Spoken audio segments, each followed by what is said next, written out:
On May 20th, 2022, 28-year-old Julissa Thaler was pulled over by police in Orono, Minnesota for driving with a damaged tire and shattered rear window. During the stop, officers noted blood inside the vehicle, and further investigation revealed the body of her 6-year-old son, Eli Hart, in the trunk. Julissa had shot Eli 9 times with a shotgun inside her car. Prior to the murder, Julissa had been battling for custody of Eli with his father, Torrey Hart.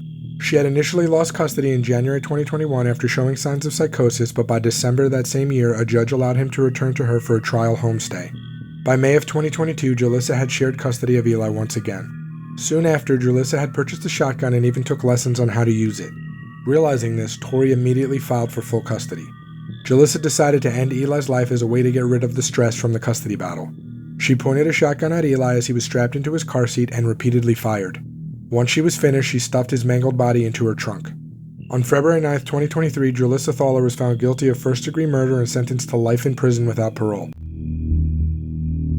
On August 9, 1898, 35-year-old Mary Elizabeth Dunning, trying to rebuild her life in Dover, Delaware after her husband's infidelity, received a seemingly innocent gift in the mail. Inside the package was a box of chocolates, a handkerchief, and a note stating, "With love to you and the baby, Mrs. C." Having a sweet tooth, she indulged in the treat, sharing it with her sister Ida Dean and a few close friends.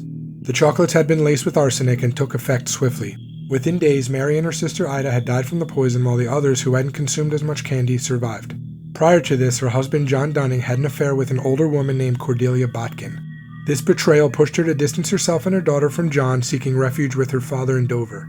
However, anonymous taunting letters detailing John's indiscretions arrived regularly, serving as cruel reminders of the past. Those letters were from Cordelia. Investigators noticed the handwriting on the note matched those in the letters and immediately arrested Cordelia. The trial revealed a tangled web of love, jealousy, and revenge. She was convicted of murder and sentenced to life, where she would die in San Quentin State Prison in 1910. On March 29, 2019, 21-year-old University of South Carolina student Samantha Josephson was murdered by a person she thought was her Uber driver in Columbia, South Carolina.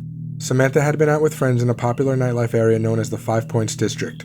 As the night came to a close, she called an Uber to take her home. Surveillance footage showed Samantha waiting by the roadside and then getting into a black Chevrolet Impala that pulled up, presumably thinking it was her Uber. However, it wasn't. The driver of the car was not an Uber driver, and Samantha had mistakenly entered the wrong vehicle. Later that day, Samantha's friends grew worried when they couldn't reach her and realized she had also missed an appointment. Police were contacted and a search was launched. The following day, Samantha's body was discovered in a remote area about 90 miles from where she was last seen. The coroner's report indicated that she had died from multiple stab wounds. The police quickly identified the vehicle from the surveillance footage and located the owner, Nathaniel Rowland. Inside the car, they found Samantha's blood and her cell phone. Nathaniel was arrested and charged with kidnapping and murder. The evidence against him was overwhelming, and he was convicted of all charges and sentenced to life in prison without parole. On July 18, 2018, 20-year-old Mollie Tibbetts was abducted and murdered in the quiet town of Brooklyn, Iowa. She had went for her usual evening run, but as it became later and later, Mollie didn't return home and her family contacted police. This wasn't like her at all, and everyone desperately tried to reach her, even retracing her usual jogging route. As hours turned into days with no sign of Mollie, local police sought assistance from state and federal agencies. On August 21st, over a month later, a breakthrough came in the form of surveillance footage. The video showed a car driven by Christian Rivera seemingly following Mollie on her run. Police located Christian and confronted him with the evidence, and he confessed to abducting and killing Mollie. He led authorities to a secluded cornfield in Poweshiek County where they made the heart-wrenching discovery of Mollie's body. Christian said he approached Mollie during her run, and after she threatened to call police, he blacked out and later realized he had killed her. In May 2021, after a high-profile trial, Christian Rivera was found guilty of first-degree murder. A few months later in August, he was sentenced to life in prison without the possibility of parole. On July 14, 2017, a gruesome discovery was made within the walls of a lavish $1.3 million home in McLean, Virginia. The lifeless body of 63-year-old Pamela Hargan was found in her laundry room, while her youngest daughter's body, 23-year-old Helen Hargan, was found in her bedroom. Just a day prior, on July 13th, Megan Hargan, Pamela's eldest daughter, tried to impersonate Pamela at a bank to transfer nearly $400,000 from her bank account to the title company of Megan's new home. The bank was vigilant, however, and flagged the transaction as suspicious, which prompted Pamela to stop it. Events took a sinister turn the next day as Megan used a .22 caliber rifle to shoot and kill her mother.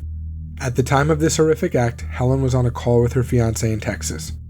She told him that Megan had just confessed to shooting their mother and gave a bizarre justification for the act. She said that Pamela was considering calling the authorities to have Megan's 8-year-old daughter Mollie taken away from her. Helen's concern for her niece's well-being prevented her from leaving the house despite her fiancé's pleas. Mollie was in the home at the time. Suspicion grew when the fiancé later received strangely worded texts from Helen's phone and believed they were written by Megan impersonating her. Police were called to the scene, and that's when the bodies were found. The investigation unveiled a damning piece of evidence. Megan had managed to transfer nearly $420,000 from another one of Pamela's accounts to the title company after the murder. While the pieces of the puzzle were coming together, it took until November 9, 2018 for Megan Hargan to be arrested and charged with 2 counts of first-degree murder. Prosecutors alleged that Megan was consumed by jealousy and greed. They said she was angered by her mother's financial support for Helen and then denied funds for her own home. Megan was convicted on all charges, however, the conviction was overturned due to juror misconduct.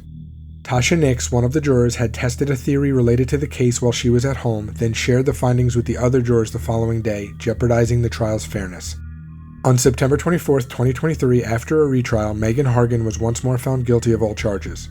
Her sentencing is scheduled for January 26, 2024, and she faces the potential of life in prison.